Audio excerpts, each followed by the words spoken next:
After 25 years, 2 mistrials, and 1 overturned conviction, prosecutors are dropping their case against Sean Ellis, the man once found guilty of murdering a Boston police detective in 1993. My office will file paperwork today ending the prosecution of Mr. Ellis for first-degree murder and armed robbery. The district attorney's announcement yesterday put an end to a quarter-century-long saga, which was complicated by connections to corrupt police officers and questionable testimony from an eyewitness who once said they saw Ellis at the scene of the crime. On September 26, 1993, investigators said Boston police detective John Mulligan, on detail, was sleeping in his car in front of a Walgreens in Roslindale when he was shot 5 times in the face and killed following a robbery. Ellis, then 19 years old, was quickly arrested and tried for Mulligan's murder.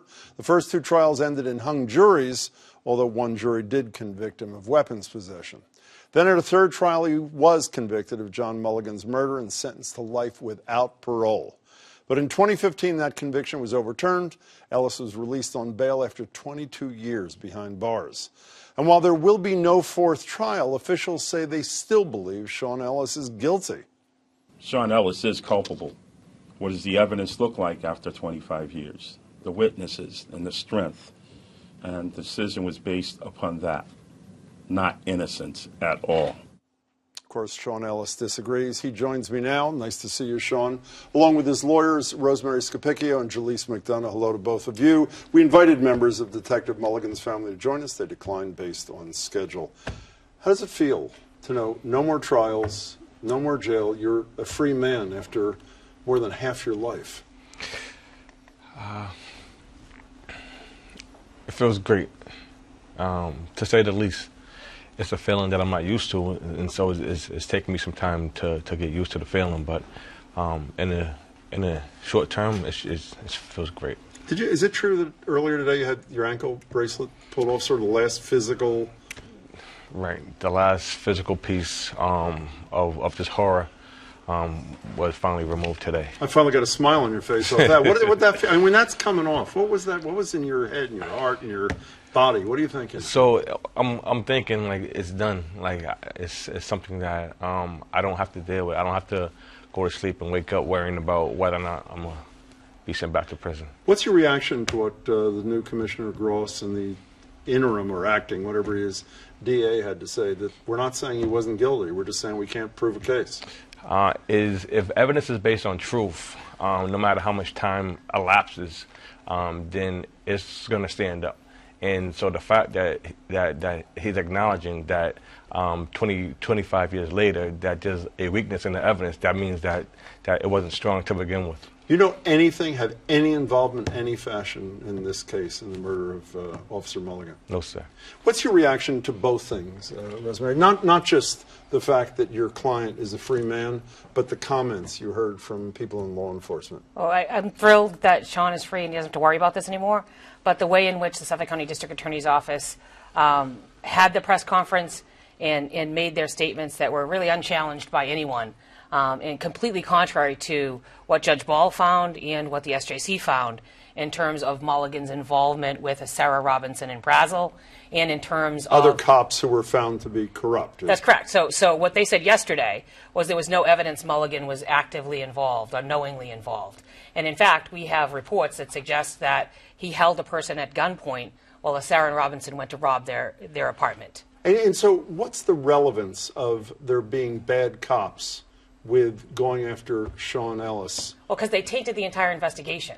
When this investigation first started, I believe that Sarah Robinson and Brazil and other cops were desperate to shut down the investigation because if people really knew what Mulligan was up to, their own corruption would have been exposed. And that's what we argued to Judge Ball, and that's what the SJC found, is that it was a game changer that we were able to connect Mulligan to their criminal conduct. And by the way, this dealing with drug dealers, so I've heard one of you say in the press in the past, the way that Mulligan was killed, this execution style thing, fits much more into the pattern of a drug thing gone bad than it does a random act of violence by an individual. Is that not so? Absolutely. And Sean's always put himself at Walgreens. He was forthcoming with the police. He said he was there buying diapers.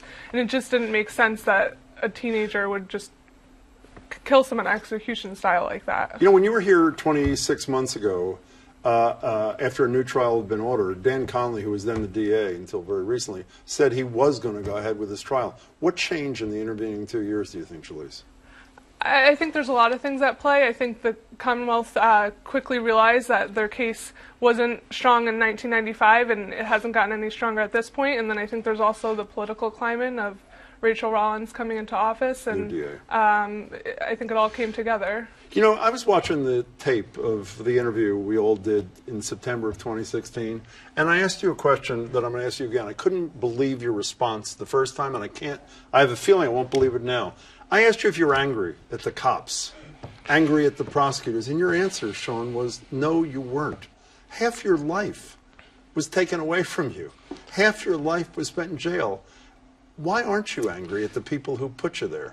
I'm angry. I'm angry about what happened to me, of course, but I'm not angry to the point to where I'm enraged and I'm being held down and held back by my feelings. Is a wrong was done to me, and so it's like obviously I have feelings about it, but I'm not gonna be subservient to those feelings, like, you know. Against any individual, nothing against anybody, even those who consciously, because your lawyers believed that people in high places knew that you hadn't done this, and they chose not to make that information available, which would have allowed you to live a life. Right, and so it's for me to be angry. What would come out of that? I'd rather take the way that I feel and turn it and use it as like fuel to address the things that happened in my case, because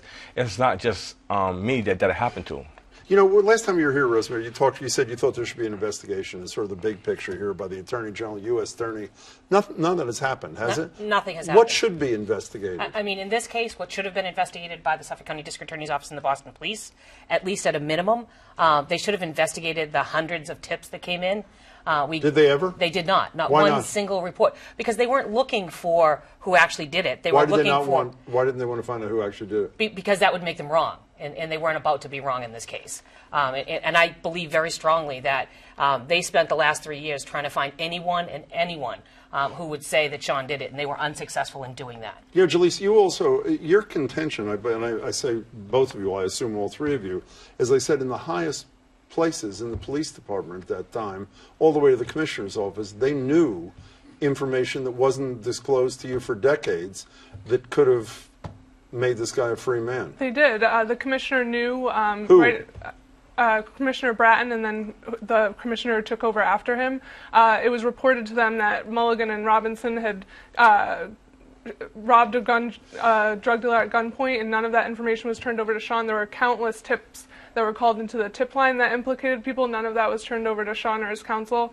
And even one of the tips was assigned to a Sarah to investigate, and nothing ever came of it. He never looked into it. We talked about a minute ago. You know, do you worry about doubt following you because of the words of people like Commissioner Gross and the acting? That people, yeah, there's no new trial. Yeah, you'll never be tried again. Yes, you're a free man. But they Google you, and they're going to hear these people saying, we still believe he did it. How do you shed that skin? You can't really shed the skin. Like, people are going to think what they're going to think. But if they're interested in getting beyond opinion, if they're interested in getting beyond belief, and getting to the facts, like, they will definitely do the research and get to the facts. Do you have any interest in meeting with Officer Mulligan's family?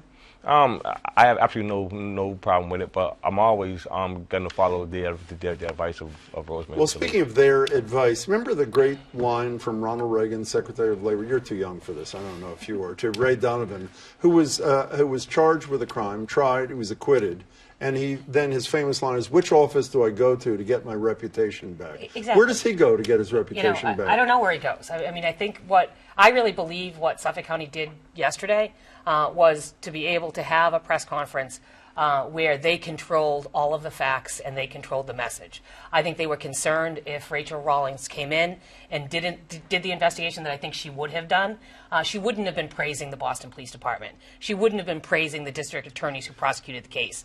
She would have told the truth in terms of what happened here. And they did it, I think, intentionally 3 weeks before Rollins took office so that they could control the message. So is there anything to be done with Rollins to totally clear his name, not just make him a free man? Is there anything you can do with the new DA, anything she can do on this case? I don't know if there is anything she can do. I think. Are you going to approach her? I think we probably will. I think there's a lot of cases that she should be looking into and that she probably will look into. What are you going to do with your life? What's up for Sean Ellis? What are you doing now? I begin to put it back together.